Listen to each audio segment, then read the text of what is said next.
What's up, guys? Welcome to episode 7 of the MLB 2026 team preview series. Today, we're going to be focused on the Cincinnati Reds, one of my favorite teams going into the 2025 season. But first, I want to give a shout out to Dubby Energy. You can see by the hat, I finally got my gear. Link is in the description. They have awesome drinks. I do have the grapefruit citrus hydro blend, which is awesome. It's really smooth. Get yourself a nice little shaker. It's got the measurements on here. You probably can't see it because it's clear. It's got the measurements on here. Makes it very easy to make the drink. It's very good, very smooth. This one is more of a hydration blend, which is for hydration. Electrolytes, vitamins, not necessarily energy drinks. So they got a lot of different options over there. The hats are awesome. This is probably the best hat I've ever bought on the internet before. I generally like trying my hats on. This one took a risk and it was great. So shout out Dubby Energy. Link is in the description. Promo code BATBOY for 10% off. Let's get into the Reds. 2025 recap. They went 83-79. Finished third in the NL Central. Made the playoffs for the very first time since 2013. Did not proceed into the playoffs, but that's fine. That's a good first step. It's been a long time since they've been there, so positive season. I wanted to see a little bit more out of them, specifically Elly Cruz. He was my MVP prediction going into 2025, mainly because I didn't want to be like everybody else. Ironically, everybody picked Judge, Ohtani, Skeens, and Skubal. Actually, that's not true. Everybody picked Judge, Ohtani, and Skeens. The AL Cy Young was pretty much evenly split between Skubal and Crochet. I did a awards prediction kind of collaboration article with a bunch of baseball nerds on Substack, and I wanted to go against the grain because I knew everybody was going to pick those guys. And of course, those guys all won the awards. Skubal won. Crochet came in second. Skeens won unanimously. Ohtani won unanimously. Judge wasn't unanimous, but he should have been. I wanted to be different, so I picked Elly Cruz. I wanted to be the smart guy in the room. Didn't work out. He was fine, but it wasn't what I thought he was going to be. They made some good moves this offseason to bolster the team a little bit. The bullpen, specifically. Let's get into it.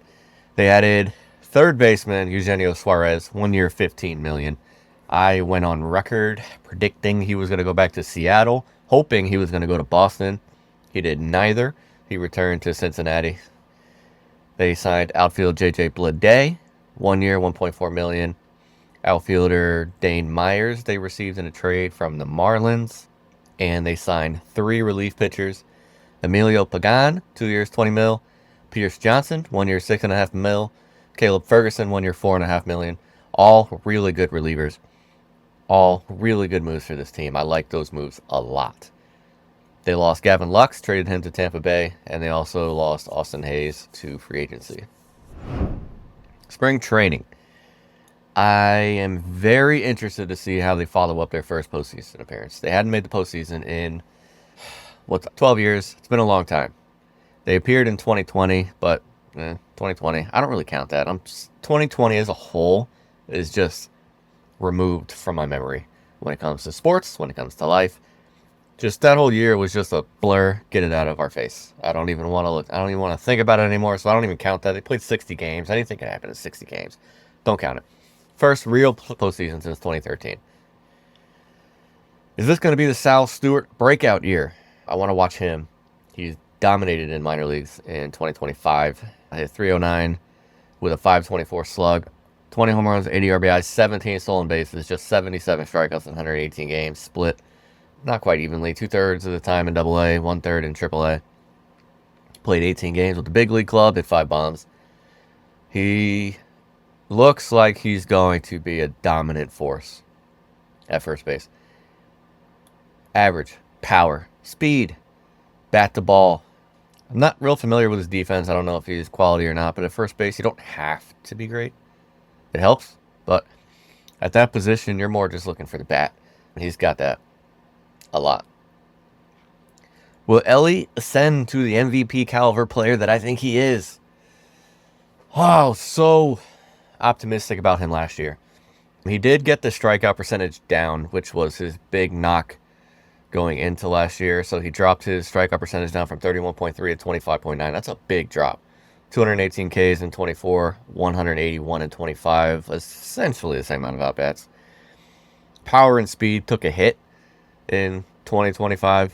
But let's be honest, this lineup is good. Especially with the Suarez ad, this lineup is good.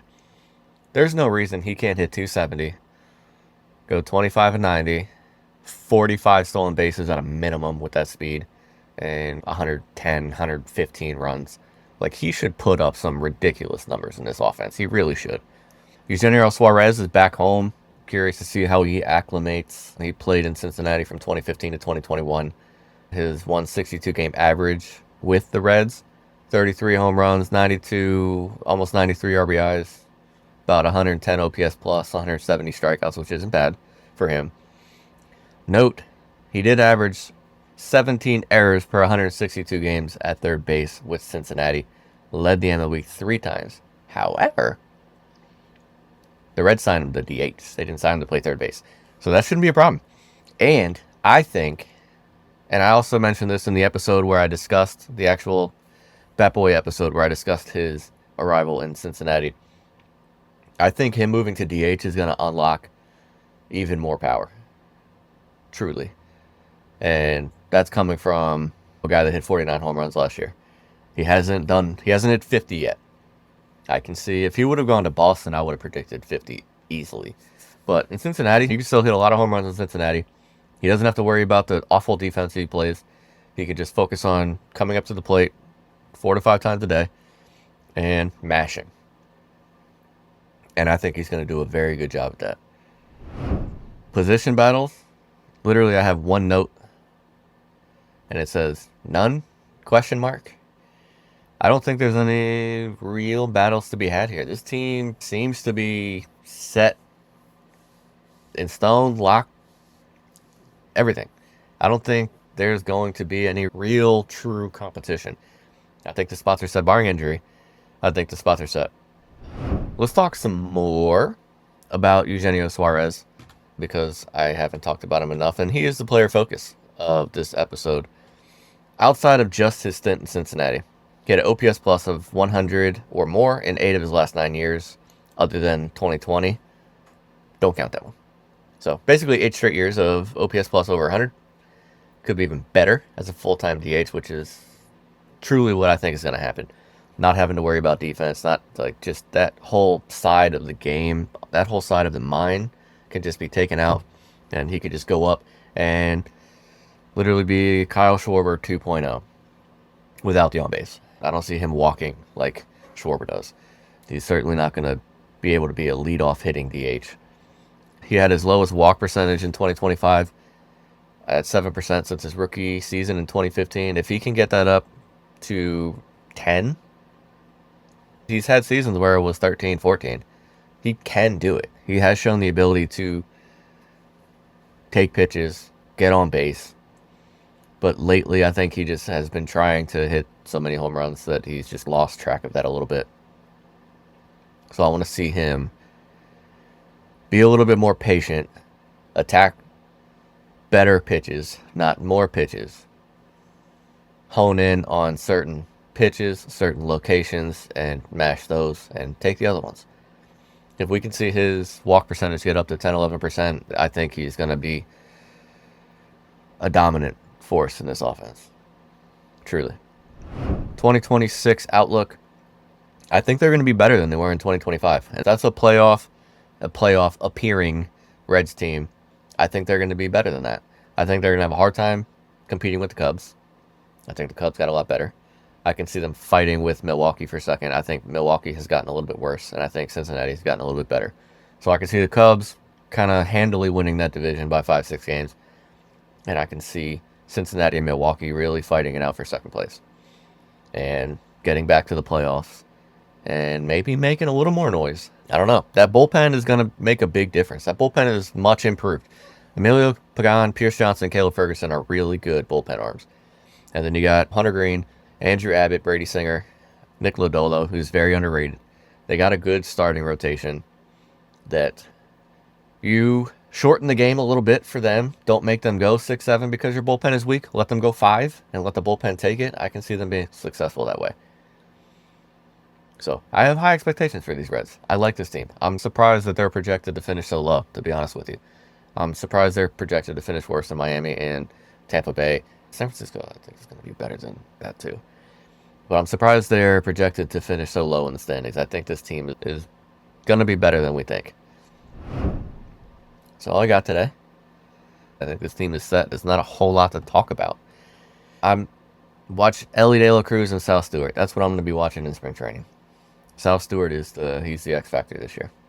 Shout out to Dubby Energy. Go get you your hydro blend. Grapefruit citrus is my recommendation. I'm a big grapefruit drink guy. I think it's one of the best flavors in liquid form we have in this world. I love grapefruit. I don't eat grapefruit, but I love to drink. I don't know. Call me weird. There's people out there that like ketchup and don't eat tomatoes. So shout out to them. Link is down below. Promo code BATBOY, 10% off. Like, subscribe, share. Say it every time. Send it to your friends. I know you have friends that are fans of some of these teams. Send it to people that are new to baseball. I'm trying to grow the game of baseball to get new people in. I'm going to incorporate my kids because they want to get involved. They like baseball. Well, softball for my daughter. But get some kids interested in baseball. I think the average age of baseball viewership is getting up too high. Share this with your friends who have children. Get them involved. That's all I got. Shout out, Dubby. See you next week.